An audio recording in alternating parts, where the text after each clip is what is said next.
Иқтибарығызға актуаль әңгәмә сәхифәсе тәқдим итәбез. Малларны кышлатуга күчерү вакыты, хайваннарны кыш-кыртны йогышлы жерләрдән ничек сакларга, төрле авырулардан прививка ясатуның торышы нинди, халыкны сыйфатлы ашамлыклар белән тәэмин итүдә Меркурий системасы ничек эшли, Россельхознадзорның республика идарәсе дәүләт ветеринария күзәтчелеге бүлек җитәкчесе Идрис Гатин Татарстан радиосы студиясендә шушы һәм башка актуаль сорауларга җаваплар бирде. Идрис Мөдәрисович, кыш гриппы таралу куркынычы юкмы? Біздің кыш гриппы белән республикада балага положено дибез инде. Тыныч, әмма ләкин безнең күрше күләндә без хәзер бу җырда. Күрше Самара өлкәсе, Оренбур өлкәсе, Пермь крае, Саратов өлкәсендә тирә-якта һәр регионда бүген кыш гриппы теркәлде. Рәсәй буенча әйтсәк, 11 төбәктә 27 бүгінгі күнге кыш югары патогенны кыш гриппы теркәлде. Біз бұл тирне булдырмау үстінде бик ішіне алып барабыз. Чөнки былтыр кабатланды. 2 ел рәттән кыш гриппы безнең республикада булган. Быел ничек кенә булса да булдырмаска.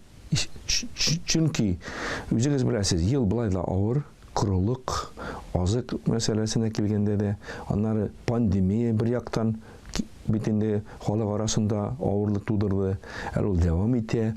Анасын күз, міне неше ел, былтырғы елгіні алсақ, былтырғы еліні, міне бірінші біздің спышка Татарстанда 30 сентябрьдә теркәлгән бу районында.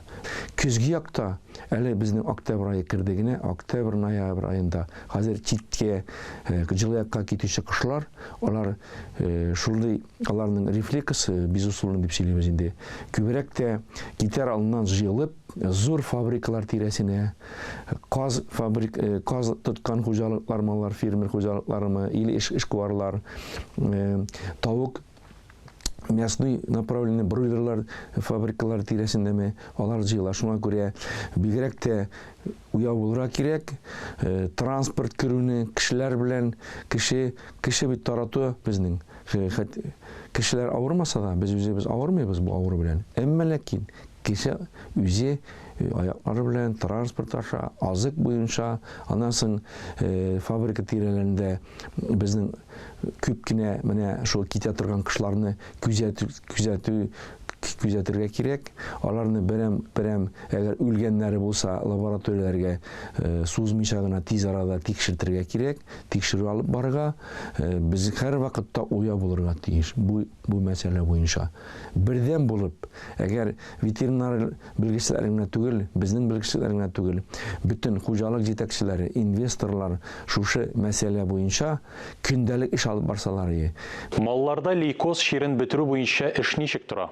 Хәзер менә 19 елдан бирле без шундый дәүләттән безгә җиткерелде инде поручение дибез инде лейкозны бетерү, лейкоз булган хуҗалыкларны аларны оздоровить итү мәсьәләсендә хәзер эшләр алга бара, эшләр алып барабыз. 21 ел безнең мин аны әйтеп үтәсем килә, лейкозга каршы көрәшү елы дип тә атадык.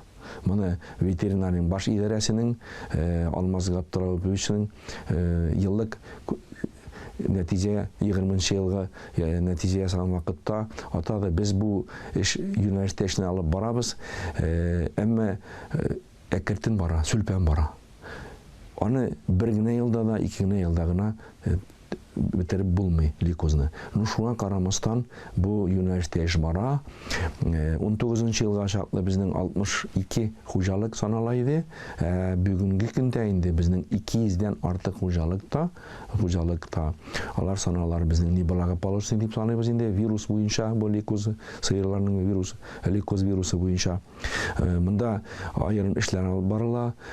Айыру сыерларны лаборатория илтә тикшерүләр, ПЦР исследование дибез инде малатняктан яшь малдан ук яңа туган бозаулар 15 көнлекләрдән 30 көнлекләрне алып, канны тикшереп, алдан айырып, Әгәр инде ул тана бозауы лейкоз күрсәтә икән, аны калдырмыйлар нәселгә. Бу эш ясалма ырыкландыру яхшы гына нәтиҗә бирә.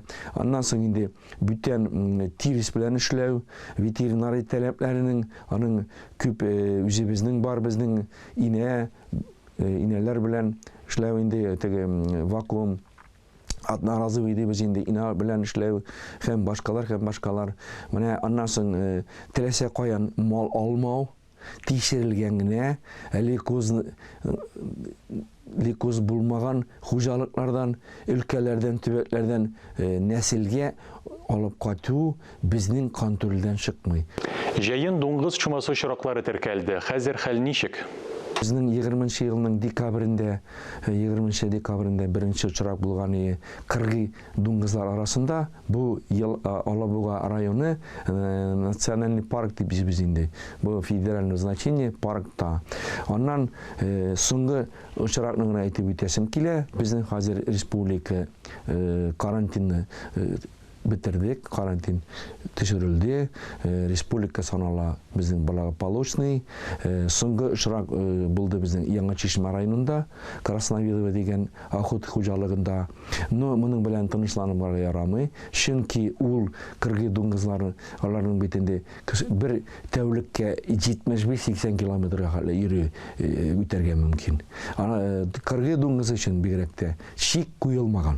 Күрше күләндә безнең дуңгыз чумасы турында Рәсәй буенча 1-2 генә сүз өстәп әйтәсем килә. 28 регионда 200-дән артык вспышка бар.